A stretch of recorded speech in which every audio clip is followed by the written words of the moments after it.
Nagtrending sina Jericho Rosales at Janine Gutierrez dahil sa bulaklak ng sunflower. Dahil sa naging sagot nga ni Janine Gutierrez na kaya daw sunflower ang puso niya ngayon dahil nakakakita na daw siya ng liwanag. Hais, lungkot to the max ang mga Paunin fans. Tuluyan na nga ba raw nagbago ang ihip ng hangin at tapos na ang Paunin at ngayon ang Econy naman. Grabe na to. Masaya daw ang puso ni Janine Gutierrez ngayon nang dahil kay Jericho Rosales. Kapansin-pansin sa media conference ng Lavender Fields ang pagiging sweet ni na Jericho Rosales at Janine Gutierrez. Natanong tuloy sa press conference kung isang bulaklak daw ang puso ni Janine Gutierrez. Anong bulaklak daw ito at bakit?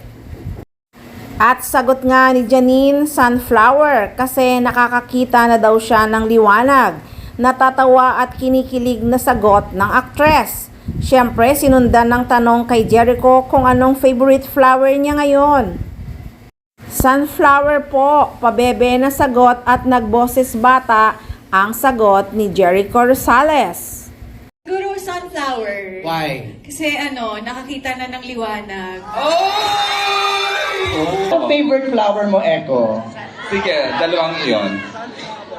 Sunflower po. Bukod pa dito, inilahad ng aktor na ini-enjoy niya raw ang bawat pagkakataon na magkasama sila ni Janine Gutierrez. Kung tutuusin, wala namang masama kung naging sila, bagay naman silang dalawa. Pero sana umamin muna si Janine Gutierrez sa estado ng relasyon nila ni Paolo Abilino. Dahil ang mga fans ng Paunin ay hindi sumusuko hanggat hindi nagsasalita si Janine Gutierrez at si Paolo sa tunay na estado ng kanilang relasyon. Naniniwala pa rin sila talaga na Paunin pa rin hanggang ngayon.